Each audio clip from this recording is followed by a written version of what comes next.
ప్రియమైన వాళ్ళారా, ప్రభుని యేసుక్రీస్తు నామంలో మీ అందరికీ నా హృదయపూర్వక వందనాలు తెలుపుకుంటున్నాను. ఈరోజంతా కూడా మీరు చెప్పే అన్ని విషయాల్లో దేవుని హస్తం మీకు తోడయుండి మీకు జయాన్ని కలుగుజేయునుగాక. కీర్తన గ్రంథము 55వ కీర్తన 22వ వచనం ఇలా సెలవిస్తుంది. నీ భారము యెహోవా మీద మోపుము, ఆయనే నిన్ను ఆదుకొనును, నీతిమంతులను ఆయన ఎన్నడను కదలనివ్వడు అనేటువంటి మాటను మనం చూస్తున్నామండి. ప్రేమని దేవుని బిడ్డలారా, ఈరోజు నిన్ను చూసి దేవుడు అంటున్నాడు, నా కుమారుడు నా కుమార్తె, నీ భారము నా మీద మోపు, నీ భారము నాకు ఇచ్చేయి, నేను ఆ భారము నీ కొరకు మోస్తాను, నిన్ను ఏ మాత్రం నేను కదలనివ్వను అని చెప్పి యేసుక్రీస్తు ఈరోజు ఉదయకాల సమయాన్ని నీతో మాట్లాడుతున్నాడు. ప్రియమని దేవుని బిడ్డలారా, మనుష్యులు మన దగ్గర కోరుకునేది ఏంటంటే డబ్బునే కోరుకుంటారండి, ధనాన్ని కోరుకుంటారు కదా.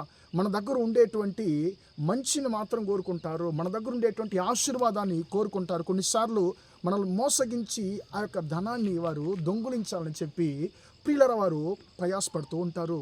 కానీ ప్రియులరా, ఈరోజు మనుషులు మన దగ్గర కోరుకునేది వేరు, దేవుడు యేసుక్రీస్తు మన దగ్గర కోరుకునేది వేరండి. ఎందుకంటే మనుషులు మన దగ్గర డబ్బు కోరుకుంటున్నారు, కానీ యేసుక్రీస్తు ఆయన మన భారాలను ఆయన కోరుకుంటున్నాడు. నా కుమారుడు నా కుమార్తె, నిన్ను బాధ పెడుతున్నటువంటి, నిన్ను చాలా నీ యొక్క మనస్సును విరగొడుతున్నటువంటి, నీ సమాధానాన్ని పాడు చేస్తున్నటువంటి ప్రతి ఒక్క భారాన్ని, బరువును నా మీద మోపు, నేను నీ కొరకు వాటిని నేను మోస్తాను, నిన్ను ఏం మాత్రం నేను కదలనివ్వనని చెప్పి యేసయ్య అంటున్నాడు. పిల్లరా, పేతురు పత్రికలో కూడా పేతురు ఒక చోట ఆయన అంటాడు, ఆయన మిమ్మును గూర్చి చింతించుచున్నాడు గనుక మీ చింత యావత్తు ఆయన మీద వేయుడి అని చెప్పి పేతురు భక్తుడు అంటున్నాడండి. ప్రియులరా, ఈ రోజుల్లో ప్రియులరా, మన కొరకు మన యొక్క బాధలు మన వేదనలు ఎవరన్నా పంచుకుంటారా అని చెప్పి, మన బరువు ఎవరన్నా మోస్తారా అని చెప్పి మనము బాధపడేటువంటి, ఎదురు చూసేటువంటి ఈ లోకంలో యేసయ్య అంటున్నాడు, నా కుమారుడు నా కుమార్తె, నేను నిన్ను గురించే చింతపడుచున్నాను, కాబట్టి నీ చింత నీ బరువంతా కూడా నా మీద మోపు, నేను నీ కొరకు సమస్తాన్ని నేను మోసిన దేవుడను, నీ బరువు నేను మోయలేనా, నీ చింతను మోయలేనా, ఖచ్చితంగా నేను మోస్తాను, నేను నిలబెడతానని చెప్పి అంటున్నాడు.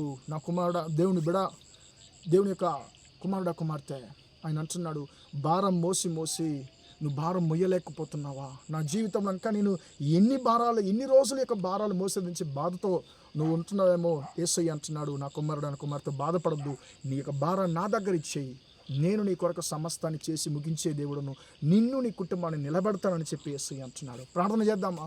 ప్రేమగల మా తండ్రి, దయగల దేవ, ఇంతవరకు తండ్రి యొక్క మాటలు విన్న మీ బిడ్డలు మీరు దీవించండి, ఆశీర్వదించండి తండ్రి. స్తోత్రం యేసయ్య. మీ యొక్క చింతను యెహోవా మీద మోపుడి, దేవుని మీద మోపుడి, ఆయనే నిన్ను ఆదుకొనును, నీతిమంతుడు ఆయన ఎన్నడూ కదలనివ్వడని చెప్పి తండ్రి, నీ యొక్క వాక్యాన్ని మేము విన్న ప్రకారము మా యొక్క చింతలు, మా యొక్క భారము తండ్రి స్తోత్రం యేసయ్య, నీ యొక్క తండ్రి స్తోత్రం సన్నిధిలో నీ యొక్క పాదముల యొద్ద తండ్రి మేము మోపుతున్నాము.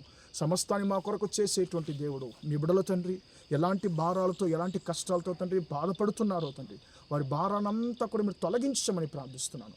ఈరోజంతా కూడా తండ్రి మీ బిడ్డలు చేసే అన్ని విషయాల్లో మీ హస్తం తోడుని వారికి జయాన్ని కలుగజేయమని యేసు నామములో ప్రార్థించి అడిగి వేడుకొంటున్నాను తండ్రి. ఆమేన్, ఆమేన్. ప్రియులారా, దేవుడు మిమ్మల్ని దీవించి ఆశీర్వదించును గాక. Praise the lord.